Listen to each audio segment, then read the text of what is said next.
On Trewavas Cliff remains the two engine houses of Wheal Trewavas. The ruins lie between the towns of Prar Sands and Porthleven, and is perched precariously on the cliff edge. Many people are guaranteed to see this mine, as the southwest coast path cuts straight through the old engine houses. The mine, as seen today, was operated between 1834 to 1847 and was predominantly a copper mine. The workings stretched out to sea, making it undoubtedly one of the more dangerous mines to work in Cornwall. This video will hopefully give you a brief insight into its history, and also will show what's left of the ruins above ground, and also what remains to be explored underground. The mine was first worked under the name Wheal Trewavas in 1834. However, along the coast there is known to be small-scale workings where copper was mined. It is out of these small workings that rich lodes of copper were discovered at Trewavas Cliff. And from this, adventurers and shareholders funded the need for steam engines to pump water out, which allowed the mine to extend further underground. The first engine house to be built at Wheal Trewavas was that of a 45-inch engine located on New Engine Shaft, also known as Rogers Shaft, which may have been named after the landowner at the time. This engine house, built in 1834, is potentially one of the oldest in Cornwall due to its rough construction. The other surviving engine house is that of a 70-inch engine on Old Engine Shaft. Despite this being built on Old Engine Shaft, it is actually the newer engine house of the two, with it being constructed in 1844. There is also known to be another engine house on site, although its function is unknown. Evidence suggesting its existence is seen on the old mine plan drawings and also on ordnance survey maps of around 1875. There is also a rectangular shape in the exact position it is thought to have been in while viewing different satellite imagery. Over 11 years of operation at Wheal Trewavas, around 17,000 tons of ores were hauled from the mine, with a grand total of £100,000 being made. This is equivalent to approximately £9 million, adjusting for inflation in today's money. So why did the mine close in late 1846? The simple answer is the mine was beginning to exhaust all of the ores in the workings, which meant there was little to sell on while still paying the same amount for labour and machinery costs while making little to no profit. There are also tales of the mine being breached by the sea, and that is the reason it had to close, as all the workings had been flooded. However, there is little to suggest in documentation that this occurred. We will now look at surviving buildings and objects in the area, starting with the most modern feature being a Second World War radar station. So a late addition to this area of Trewavas Cliff would have been this chain home low radar station. Now obviously this is just the footprint of it, but it was used obviously to detect any low flying aircraft and even some vessels out to sea. This area would have also had a barrage balloon flying above it, and the RAF personnel would have actually stayed in nearby accommodation at Trewavas Farm. So just at the base of this stack, there's more evidence of the chain home low radar station in the forms of the concrete flooring. So on the west side of mine, we've got the dressing floors. Now this is where obviously the copper was broken down by hand and the ore was extracted. And this was done mainly by barmaidens and some children too. Now there would have been some temporary structures a little bit on top of the hill here, but they would have been like wooden shacks that obviously women would have stayed inside to break up the ore. Now interestingly, the remains of the radar station that once was up on top of the cliff, which this is what's left of it. So when the war ended, they demolished it, and instead of obviously properly getting rid of all the concrete, they just shoved it down the side of the cliff. So just next to the 70-inch pumping engine, you've got the capstan. Now this would have been horse operated, or a horse whim, and that would have obviously hauled materials in and out of the main pumping shaft. Now I believe there would have been another horse whim somewhere on top of the hill here, which would have obviously then connected to the lower capstan, which obviously would have went into the mine shaft itself. So this area is potentially the footprint of one of the old engine houses. Now not much is actually known about this engine house. The cylinder size, or the inch even, isn't known. Its function isn't known, so it could have been a pumping or winding engine. But this is all that remains, and even on satellite imagery you can see a vague outline of a square or rectangular shaped building. Now on the old mine plan drawing, there is a small sketch of an engine house in this area, but again it's very hard to tell what its function was as a steam engine or pumping engine or winding engine. So in this area here, this is where the count house would have been. Now looking at the mine plan, there is a sketch of a two-story building here, and this is, and on survey maps of the time period as well, there is a count house stated to be around this area. Now it's long since gone. This is because it was a lighter built building. It would have been stone robbed for other people's houses in the area, and obviously nothing remains of it now. Now coming to the right a bit, you've got a raised platform here, and that would have been one of the horse whims would have been sat just here, and that would have served old engine shaft. Now just to the right there would have been also another horse whim there, and again that would have provided haulage again from old engine shaft itself. Slightly west of the 45-inch pumping engine is the remains of another capstan. This most likely would have been worked by a horse and would have hauled from new engine shaft.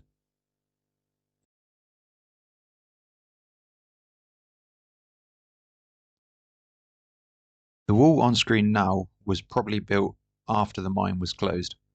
This was probably built by a local farmer as a field boundary to stop sheep or cattle falling off the edge of the cliff. Before the 70-inch engine and engine house were installed at Trewavas, it is believed that the 45-inch engine pumped water from old engine shaft by the means of flat rods. The gully here is probably where the flat rods once sat.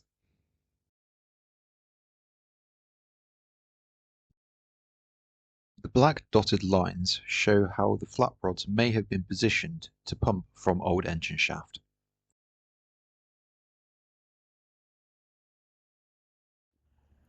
Now just on the other side of the gully is a hidden adit. Now the purpose of this adit is unknown. However many people actually know of this adit is probably very minimal too. However, it does reach a little distance until leading to a collapse. Which direction this adit would have headed to as well is a bit of a mystery. There's no open mine shafts in that direction.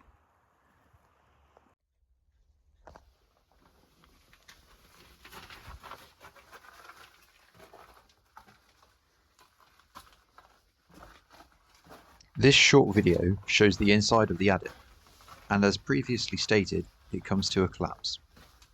And once again, to where this adit once went is a mystery.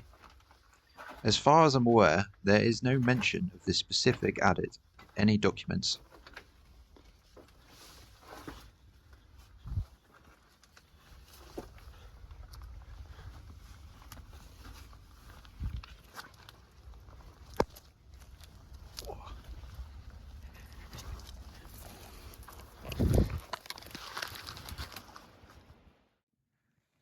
Now down this gully, there's also adit. However, this must have been a test adit, as it literally only goes about 2 or 3 meters in and then comes to an abrupt halt. Even though there is a load of copper that they were chasing. They clearly didn't think it was of worth to keep on chasing that load. Once again, you can see the gully to where the flat robs were placed, which obviously went at a 90-degree angle down this gully here again, which again would have pumped out of old engine shaft. Now, at the base of the 70-inch pumping engine house, there's actually a stack, or what's left of a stack. Now, this is thought to be the stack of the 18-inch WIM engine, or potential WIM engine on this spot. And that WIM engine was used to obviously haul from the mine, but this is before this the 70-inch engine was actually built on old engine shaft. Now, interesting to note, I don't know if it's of any relevance to the mine, but the posts that have actually been put up here seem to be old tram rails or parts thereof. Behind and slightly offset to the 70-inch engine house is a clear cut to where an incline tramway would have been situated. This would have assisted in pulling ore to the dressing floors for processing. It is also likely that this would have been operated by a horse whim.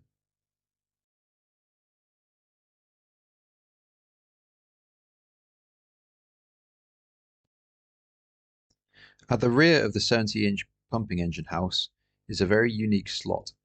This was probably built this way for easier installation of the engine from the steep incline above. Now, on the southern side of the engine house, this is where the boiler house would have sat. And you can just see the remnants of the flue heading up in that direction towards the stack itself. And you've even got potentially a bit of the building still standing in the corner there.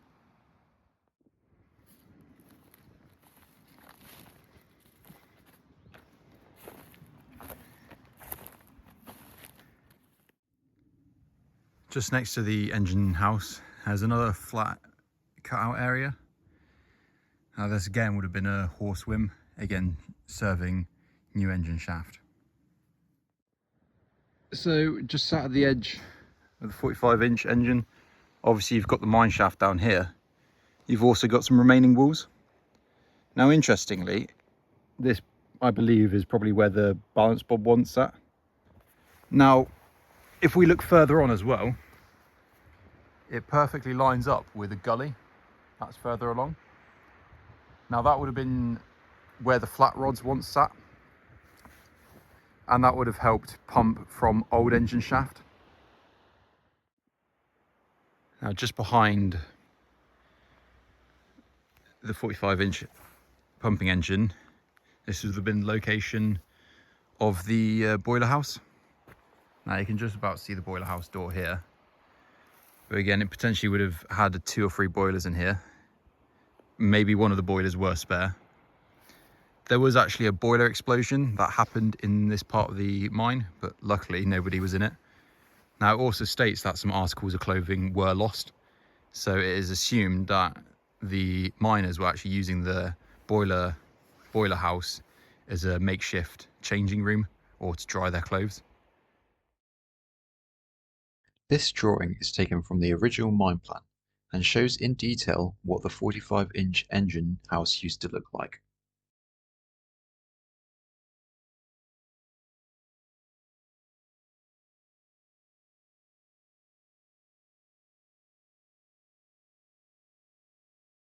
This is my very basic interpretation of what the 70-inch pumping engine could have looked like on the old engine shaft.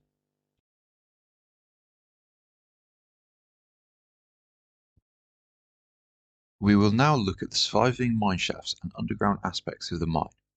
It is highly recommended that you do not repeat what is seen without the correct knowledge and kit needed for underground exploration. It is also recommended that you stay on the coast path.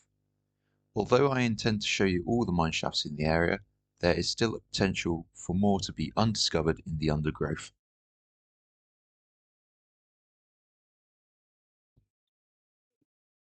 We will now look at old engine shaft. and as the name suggests, it is one of the earliest mine shafts in the area. At sea level, you can clearly see how close the engine house is to the edge of the cliff. It also gives a better view of the capstan located to the left.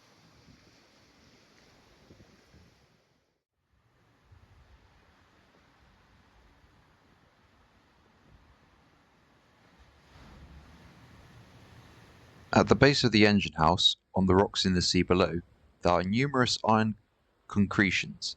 These were probably materials that were discarded after the mine closed.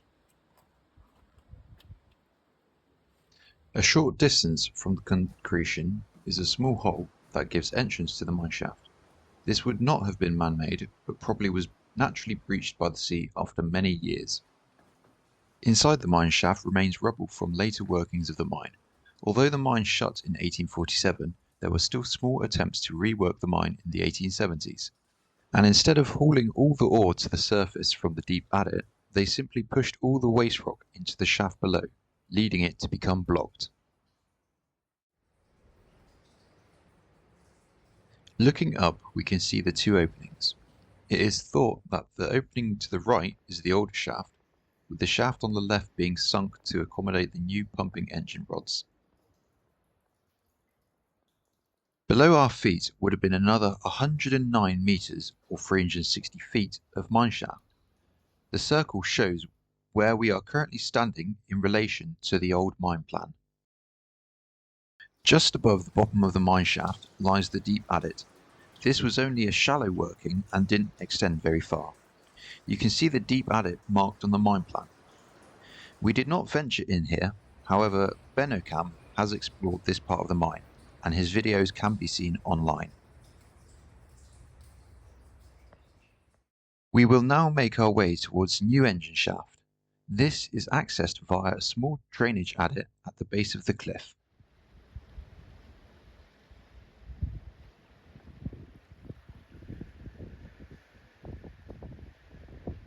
Right next to the drainage adit is a wind shaft.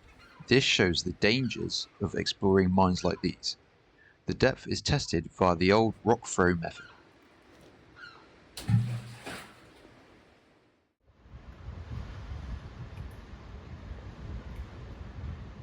Making our way down the drainage adit, we come to new engine shaft itself.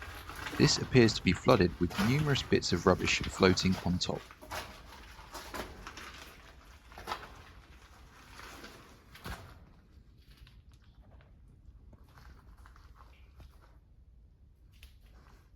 The adit continues for a little further past the mine shaft, although much like the deep adit in old engine shaft, the workings do not go very far.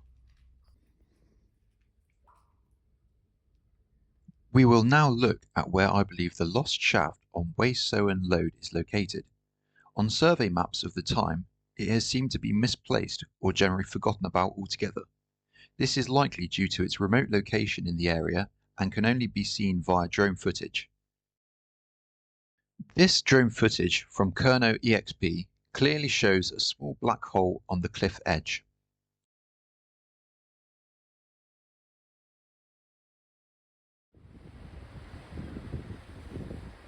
More evidence of this shaft is a small drainage adit hidden in the side of the cliff.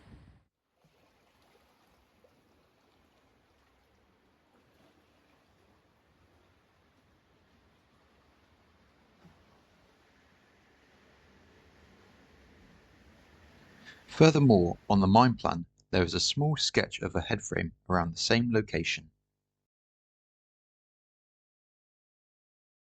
Nearby is the also well-hidden shaft on Nimble cutter Lode. This shaft was probably sunk later in the mine's history, and it probably did not go to any significant depth, as there is a lack of a large spoil heap around it.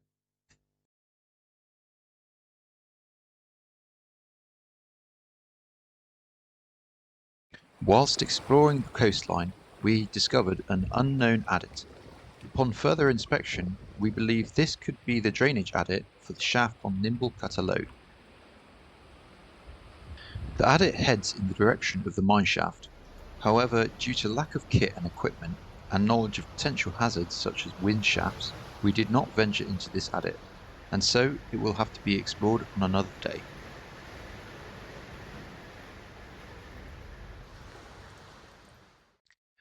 And finally making our way back on top of the cliffs, there is one final underground section. This is located behind the 70-inch pumping engine and is known as the shallow adit on the mine plan. This adit leads a short distance into the cliff and ends in a winze shaft. It is highly recommended not to go down this adit due to such winze shaft. This winze shaft connects to the lower deep adit, and there are many videos of people exploring this shallow adit online. That concludes the underground aspects of the mine and of the video itself. Further in-depth information can be found in the book Wheal Trewavas by Peter Joseph and Alistair Neal, and was the source of most information for this video.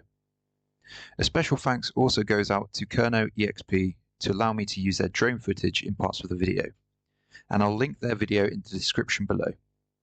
Also, for further underground footage of the mine, I'll link Benocam's video too.